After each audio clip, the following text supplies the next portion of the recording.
भाद्रपद माह की शुक्ल पक्ष की एकादशी को परिवर्तनी एकादशी, जल जूलनी एकादशी, डोल ग्यारस व पद्म एकादशी के नाम से जाना जाता है। पौराणिक कथाओं के अनुसार सूर्यवंश में मानधाता नामक एक राजा थे। उनके राज्य में अकाल नहीं पड़ता था। प्रजा बहुत सुख चैन से जीती थी। महाराज के कोष में केवल ईमानदारी से अर्जित धन का संग्रह था। उनके राज्य में समस्त वर्णों और आश्रमों के लोग अपने अपने धर्म में लगे रहते थे। मानधाता के राजा की भूमि कामधेनु के समान फल देने वाली थी। एक बार किसी कर्म के फल भोग के कारण राजा के राज्य में 3 वर्षों तक बारिश नहीं हुई, जिससे भूख से पीड़ित प्रजा नष्ट होने लगी। प्रजा महाराज के पास आकर कहने लगी कि आपको प्रजा की बात सुननी चाहिए। जल भगवान का निवास स्थान है, इसलिए वे नारायण कहलाते हैं। वे ही मेघ स्वरूप होकर वर्षा करते हैं और अन्न पैदा होता है। महाराज, इस समय अन्न के बिना प्रजा का नाश हो रहा है, कोई उपाय कीजिए। राजा ने कहा, आपने सही कहा, और उन्होंने निश्चित करके कुछ व्यक्तियों को साथ लेकर भगवान को प्रणाम करने वन की ओर चल पड़े। वहां मुनियों और तपस्वियों से मिले। एक दिन उन्हें ब्रह्मपुत्र अंगिरा के दर्शन हुए। उनको देखने के बाद दोनों हाथ जोड़कर मुनि के चरणों में प्रणाम किया और राजा ने प्रजा का हाल बताकर मुनि के स्वास्थ्य के बारे में पूछा। मुनि ने राजा को आसन दिया और आने का कारण पूछा। राजा ने बताया कि मेरे राज्य में वर्षा का अभाव हो गया है। ऋषि ध्यान लगाकर बोले, सतयुग में लोग परमात्मा के चिंतन में लगे रहते हैं। इस युग में केवल ब्राह्मण ही तपस्वी होते हैं। तुम्हारे राज्य में एक शूद्र तपस्या करता है, इस कारण वर्षा नहीं होती। तुम इसके प्रतिकार में यज्ञ करो, जिससे यह दोष शांत हो जाए।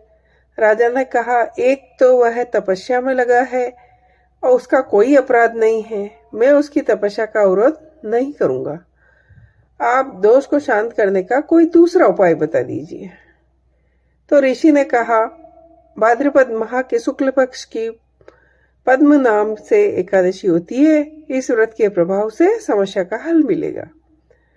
तो राजा ने अपनी प्रजा और परिवार के सदस्यों के साथ, चारों वर्णों के साथ मिलकर भादो माह के शुक्ल पक्ष की एकादशी का व्रत रखा।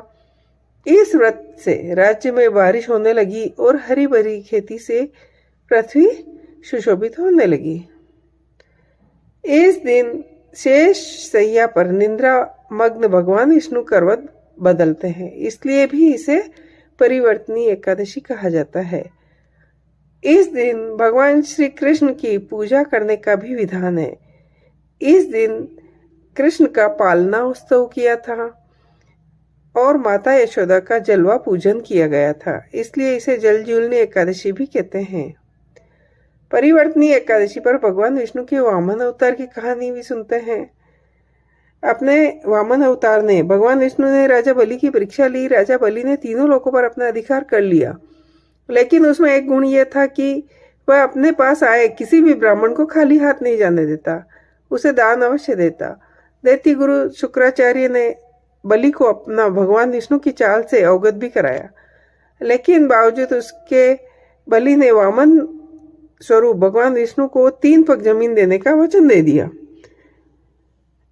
वामन रूपी भगवान बलि से 3 पग की भूमि की याचना करते हुए कहा कि ये मुझको 3 लोक के समान है।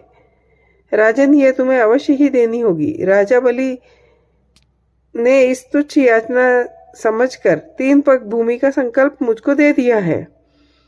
मैंने अपने त्रिविक्रम रूप को बढ़ाकर यहाँ तक कि भूलोक में पद, भूलोक में जंगा, स्वर्गलोक में कमर, महलोक में पेट, जनलोक में हृदय, यमलोक में कंठ की स्थापना कर सत्यलोक में मुख और उसके ऊपर मस्तक स्थापित किया।